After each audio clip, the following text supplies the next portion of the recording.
Aakalain mo ng gera sa pagitan ng Israel at ng Hamas ay kwento lamang ng isang malaking estado laban sa isang grupo ng mga rebelde.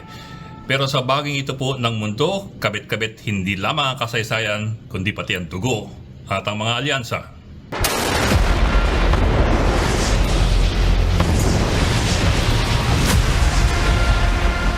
Magmula nang mabuo muli ang Israeli State noong May 1948, sinubukan itong burahin sa mapa ng mga Arabong karatig bansa.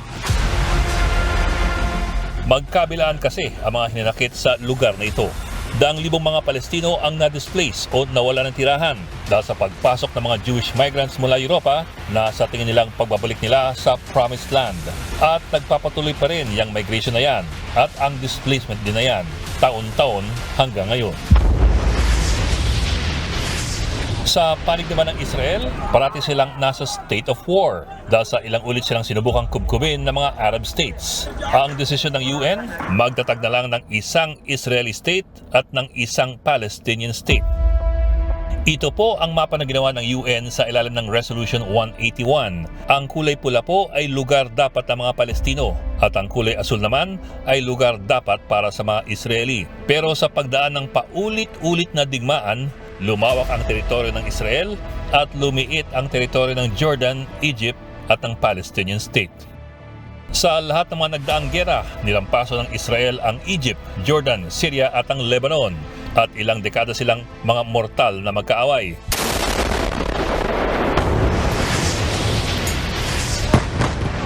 Sa nagdaang mga taon, medyo gumaganda ang relasyon ng ilan sa kanila pero hindi pa rin nawawala sa usapin ang issue ng Palestinian displacement. Dagdag pa riyan ang kanya-kanya mga interes ng mga bansa sa rehiyon. Halimbawa, ang Iran na mortal na kaaway din ng Israel ay sumusuporta sa dalawang Palestinian militia, ang Hamas sa Gaza Strip at ang Hezbollah sa Southern Lebanon. Ang Hamas ang lumusob sa Israeli settlements nitong nakaraang linggo at pumatay na mahigit 1,000 Israeli.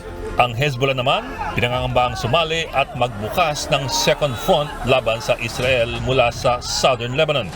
Saan naman sa istorya ang Lebanon? Ang Lebanon kasi meron lamang caretaker government at dominant force ang Hezbollah sa bansang ito. Kaya't kung mamalasin, magiging two-front war ito para sa Israel. Sa timog laban sa Hamas sa Gaza at sa hilaga laban sa Hezbollah sa Lebanon. Ito pa, kung talagang lumala ang sitwasyon, mari pang maging tatlo ang kalaban ng Israel. Ang West Bank malapit sa eastern border ng Israel ay kontrolado ng Fatah faction, ang karibal ng Hamas sa loob ng Palestinian Authority. Sa totoo lang, itong Fatah ay mas moderate na grupo. Kinikilala ng grupong ito ang Israel. Pero kung talagang lumala ang sitwasyon sa Gaza, may posibilidad na umalma rin ang Fatah at kumalat ang gera sa gitna mismo ng Israel. And there is the possibility that if the war really widens not only to include Gaza, but maybe the West Bank, that it will not only alienate Arab allies, but could potentially lead to a breaking of relations with Israel, could set back whatever hopes that the U.S. had for a broader regional peace.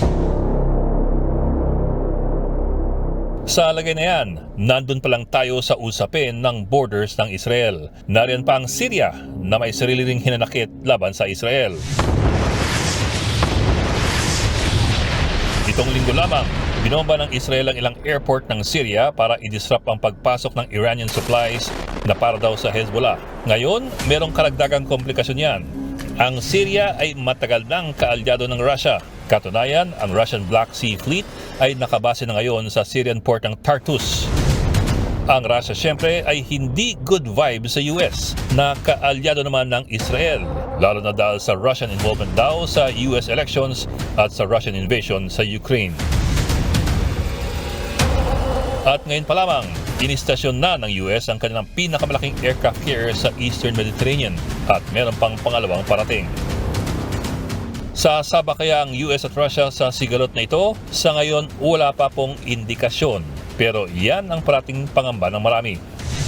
At nariyan din ang higanteng Saudi Arabia na isa sa mga pinaka-impluensyal na Arab states. Sa nakaraang mga taon, lumalambot na sana ang posisyon ng Saudi sa Israel. Katunayan, Nasa gitna na sana sila ng negosasyon para magkaroon ng diplomatic relations ang Riyadh at ang Tel Aviv. Pero sa pagsiklab ng giyerang ito at sa lumalalang sitwasyon sa Palestine territories, mukhang sususpindin muna ng Saudi Arabia ang anumang usaping pangkapayapaan sa Israel.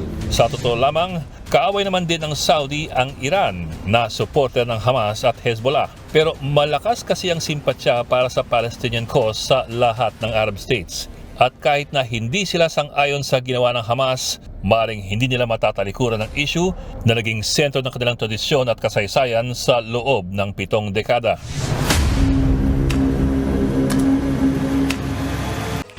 Mga kapatid, Cheryl Cosim po. Iba na ang may alam at may pakialam sa panahon ngayon. Para sa tuloy-tuloy na balitaan sa Frontline, mag-follow at mag-subscribe sa social media pages ng News 5.